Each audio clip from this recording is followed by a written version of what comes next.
ہے کہ جس کا ذکر اللہ رب العزت نے قرآن مجید کے اندر جب پیش 750 مرتبہ فرمایا. سبحان اللہ. اب یہ اتنی عظمت والی شان والی نماز ہے کہ جس کا ذکر 750 مرتبہ کم و پیش قرآن پاک کے اندر اللہ نے فرمایا. تو میرے دوستوں بزرگوں، تو جو میں پہلے یہ خطاب میں کر رہا تھا کہ اب نماز کا اللہ نے حکم تو دیا، اب اللہ کی بارگاہ میں سوال کرتے ہیں اے مولا تو نے حکم دیا، بار بار کہا کہ نماز قائم کرو، نماز اتنی شان والی عبادت ہے. تو میرے دوستوں بزرگوں، اے میرے مالک و مولا، اللہ سے ہم عرض کریں یا اللہ اب اس کا ہمیں انعام کیا ملے گا؟ اگر ہم نہیں پڑھیں گے تو اس کی سزا کیا ہے؟ تو میرے دوستوں بزرگوں، جو شخص 5 وقت نماز پڑھے گا، اللہ رب العزت کو راضی کرنے کے لیے پڑھے گا، اس لیے پڑھے گا کہ اللہ اور اس کا رسول کا حکم ہے، ان کے حکم پر عمل کرتے ہوئے میں 5 گانا نماز پڑھتا ہوں. تو میرے دوستوں بزرگوں، دنیا کے اندر اللہ رب العزت اسے بہت سارے انعام و اکرام سے نوازے گا. ان میں سے آئیں آپ کے سامنے کچھ انعام جو ہیں یہ میں بتاتا ہوں آپ کو. دنیا کے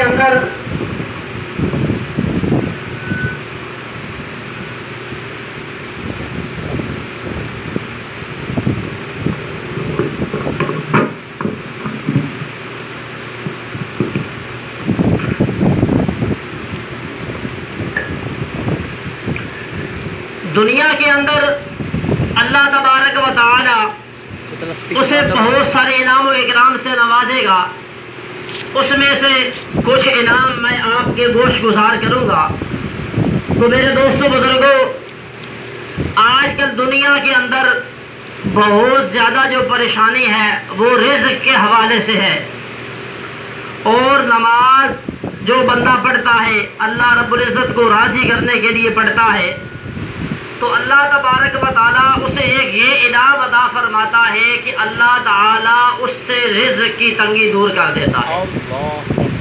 تو میرے دوستو بزرگوں، نماز ایک ایسی عبادت ہے جس کے ذریعے سے انسان کو اللہ تبارک و تعالیٰ رزق عطا فرماتا ہے. نماز پڑھنے کی برکت سے اللہ تبارک و تعالیٰ اس کی اولاد، اس کے گھر والے اس کے تابع کر دیتا ہے. اس کی وجہ کیا ہے کہ پیارے آقا صلی اللہ تعالیٰ علیہ وآلہ وسلم نے فرمایا کہ نماز میری آنکھوں کی ٹھنڈک ہے. اب جس نے پیارے آقا صلی اللہ تعالیٰ علیہ وآلہ وسلم کی آنکھوں کو ٹھنڈک پہنچائی تو یقیناً جب اس نے آقا علیہ الصلوۃ والسلام کی آنکھوں کو ٹھنڈک پہنچائی تو اس کی آنکھیں بھی ٹھنڈی ہوں گی. تو میرے دوست بزرگوں، ہر ایک پہلو کا دوسرا پہلو ہوتا ہے، ہر الفاظ کا ایک متضاد ہوتا ہے. جیسے کہ صبح ہوئی اس کا متضاد ہے شام، اسی طرح رات ہوئی اس کا متضاد ہے دن. تو میرے دوست بزرگوں، اسی طرح اللہ رب العزت جہاں اس کی اولاد کو، جہاں اس کے رشتہ داروں کو، جہاں اس کے گھر والوں کو اس کا فرما بردار بنا دیتا ہے، اس کی وجہ کیا ہے؟ اس کی وجہ یہ ہے کہ اس نے اللہ اور اس کے رسول کا حکم مانا، پیارے آقا صلی اللہ علیہ وآلہ وسلم کی آنکھوں کو ٹھنڈک پہنچائی. تو اللہ رب العزت یہ کبھی نہیں چاہے گا کہ اس کی آنکھیں ٹھنڈی نہ ہوں. تو میرے دوستوں بزرگوں، جو بندہ نماز نہیں پڑھتا، اب ایک بندہ ہے، ایک شخص وہ کہتا ہے کہ میرے بچے میری بات نہیں مانتے، میری گھر والی میری بات نہیں مانتی، میرے گھر میں سنی نہیں جاتی. اے اللہ کے بندے، کبھی غور تو کر، کیا تو اللہ اور اس کے رسول کا حکم مانتا ہے؟ کیا تو نے کبھی یہ غور کیا ہے کہ میں نے اللہ اور اس کے رسول کا حکم نہیں مانا؟ تو میرے دوستوں بزرگوں، اگر آپ اللہ اور اس کے رسول کا حکم نہیں مانیں گے تو تو آپ کا بھی کوئی حکم نہیں مانے گا۔ اللہ کہ پیارے رسول صلی اللہ تعالیٰ علیہ وآلہ وسلم کی اگر آپ آنکھیں ٹھنڈی نہیں کریں گے تو آپ کی آنکھیں کبھی ٹھنڈی نہیں ہو سکتی، کیونکہ اللہ تبارک و تعالیٰ نے فرمایا، حدیث قدسی ہے، لولاک کما خلقت ربوبیہ، اے محبوب، اے سونے محبوب، اگر تجھے پیدا نہ کرنا ہوتا تو میں اپنا رب ہونا بھی ظاہر نہ کرتا۔ تو اللہ تبارک و تعالیٰ جس محبوب کو یہ کہے، اب امتی یہ کہے کہ میں اس کی کہنا نہ مانوں، اس کی آنکھیں ٹھنڈی نہ کروں تو میری آنکھیں ٹھنڈی ہوں، یہ ذہن سے نکال دیں۔ تو میرے دوستو بزرگوں، آج یہی وجہ ہے کہ ہم نے اللہ اور اس کے رسول کے حکم کو چھوڑ دیا۔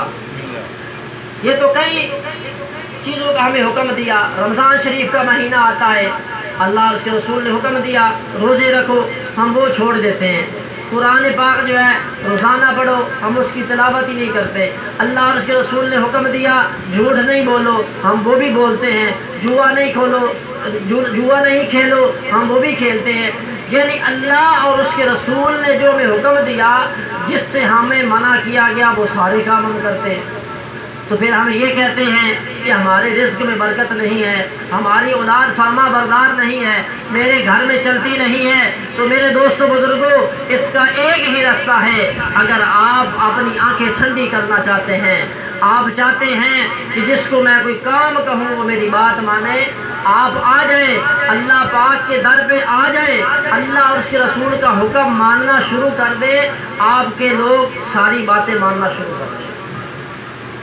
تو میرے دوستو بزرگوں، اب اس طرح بہت سارے انعام و اکرام جو اللہ رب العزت دنیا کے اندر اس شخص کو عطا فرماتا ہے، اس میں سے ایک انعام یہ بھی ہے کہ اللہ تعالیٰ کیا ہوگا، اس کے رزق کی تنگی دور کر دے گا۔ تھوڑا رزق ہوگا، اس میں برکت ہوگی۔ تو میرے دوستو بزرگوں، آگے چلتے ہیں، کیونکہ دنیا سے جانا ہے، کل نفس ذائقۃ الموت، ہر چیز نے موت کا ذائقہ چکھنا ہے، یہاں سے جانا ہے۔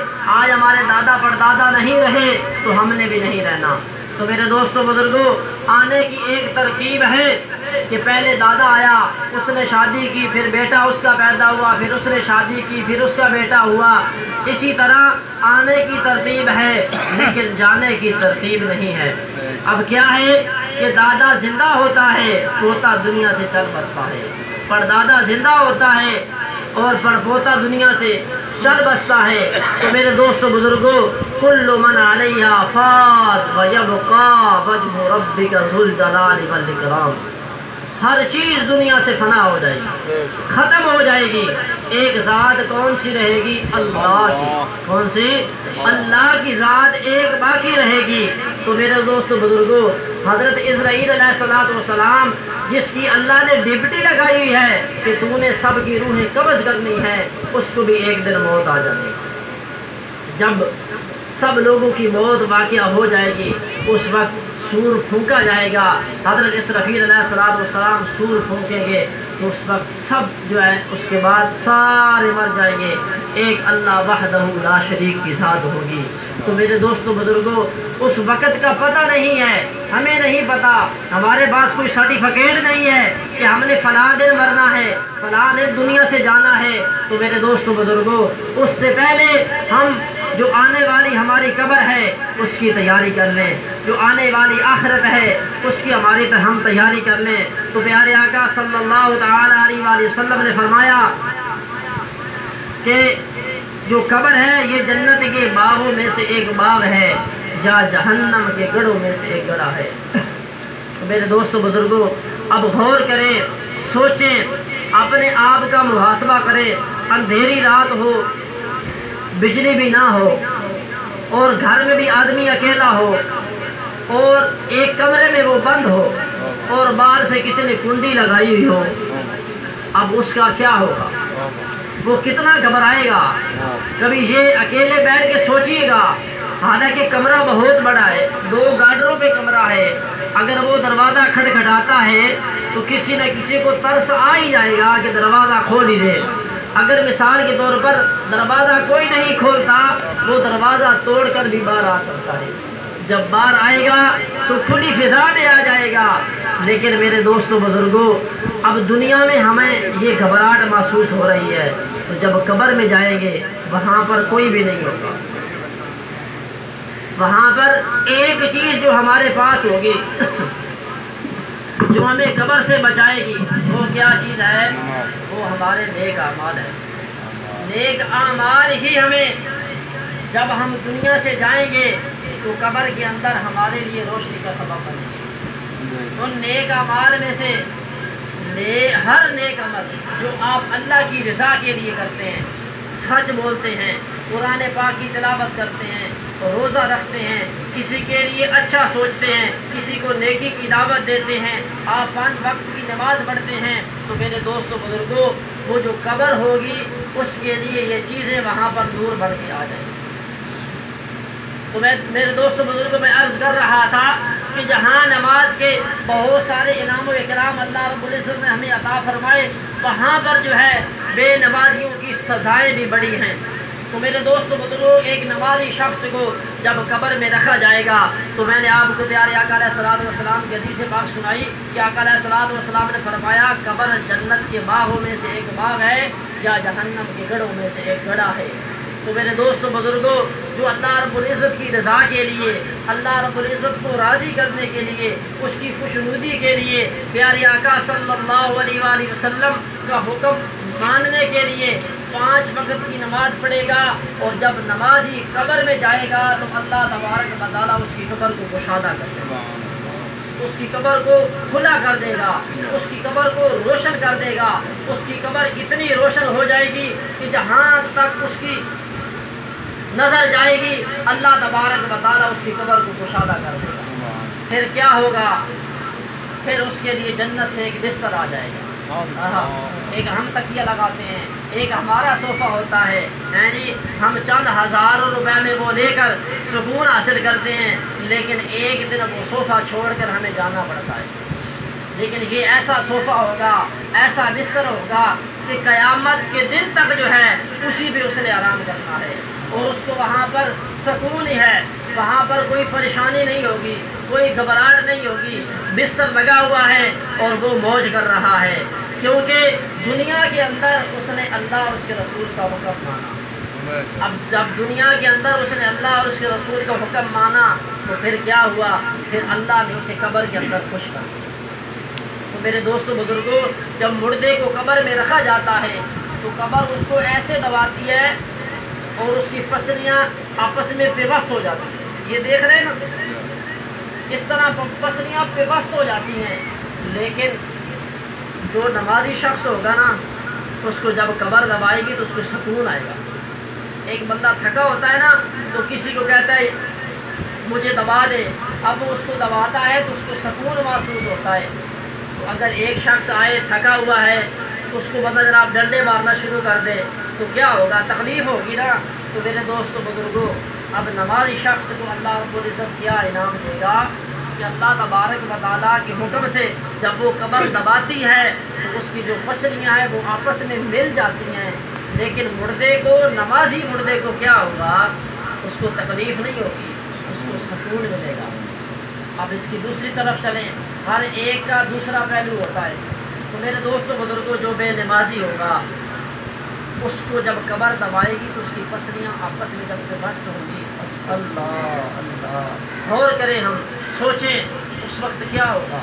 اگر آج ہمیں تھوڑی سی چوٹ آ جائے، کوئی روڑا لگ جائے، کوئی ہم چل رہے ہیں تو کوئی چیز ہمارے ساتھ ٹکرا جائے تو ہمارا کیا حال ہوتا ہے؟ ایک کانٹا ہی ہمیں چبھ جائے، اگر کوئی یہ ٹھڈوریاں اڑ رہی ہوتی ہیں ہمیں یہ کاٹ لے، بٹھواں کاٹ لے، ہماری کیا حالت ہوتی ہے؟ تو میرے دوستوں بزرگوں پھر جو بے نمازی شخص ہوگا جب قبر میں اس کو رکھا جائے گا تو اس کے بعد کیا ہوگا؟ اس پر عذاب کے فرشتے آ جائیں گے۔ اگر اس نے نماز فجر چھوڑی ہوگی تو اللہ تبارک و تعالیٰ اس پر ایک ایسا سام مسلط کر دے گا، کہتے ہیں کہ وہ گنجا سانپ ہوگا، اگر وہ دنیا کے اندر ایک پھونک مار دے تو دنیا پوری تباہ ہو جائے، اتنا وہ زہریلا سانپ ہوگا، گھاس تک باقی نہ رہے۔ تو میرے دوستوں بزرگوں جب وہ انسان کو ڈنگ مارے گا نا وہ 70 ہاتھ زمین میں دھنس آئے گا. اس کی زہر اتنی ہوگی کہ اس زہر سے وہ بندہ کیونکہ بات تو نکل نہیں سکتا، زمین کے اندر 70 ہاتھ دھنس آئے گا. تو میرے دوستوں بزرگوں پھر کیا ہوگا؟ پھر اس کو اوپر آئے گا اللہ کے حکم سے.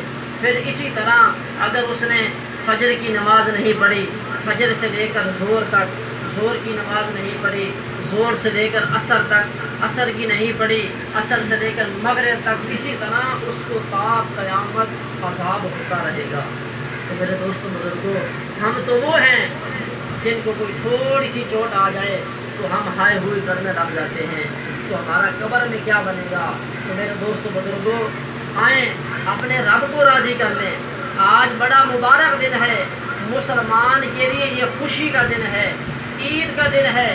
جو بندہ آج کے دن ایک مرتبہ سبحان اللہ کہتا ہے، اللہ تعالیٰ اسے 70 مرتبہ کہنے کے برابر ثواب دیتا ہے. تو آئیں جو میرے دوست 5 وقت کی نماز نہیں پڑھتے تھے، آج سے نیت کر لیں کہ انشاءاللہ عز و جل ہم 5 وقت کی نماز پڑھیں گے اور 5 وقت کی نماز باجماعت ادا کریں گے. تو میرے دوستوں بزرگوں یہ مسجد ہے، آپ کے محلے کی مسجد ہے، اس کو کس نے آباد کرنا ہے؟ آپ لوگوں نے آباد کرنا ہے، محلے داروں نے آباد کرنا ہے. کل قیامت کے دن یہ جو مسجدیں ہوگی نا، مسجد کی جو ہے یہ جگہ جگہ گواہی دے گی کہ یا اللہ اس بندے نے تیری عبادت کی. آپ کہیں بھی چلے جائیں، مثال کے طور پر آپ کسی درخت کے نیچے کھڑے ہیں، آپ کہیں سبحان اللہ و بحمدہ سبحان اللہ العظیم، سبحان اللہ و بحمدہ سبحان اللہ العظیم. کل قیامت والے دن اس درخت کا پتا پتا آپ کی گواہی دے گا کہ یا اللہ اس نے تیرا ذکر کیا تھا.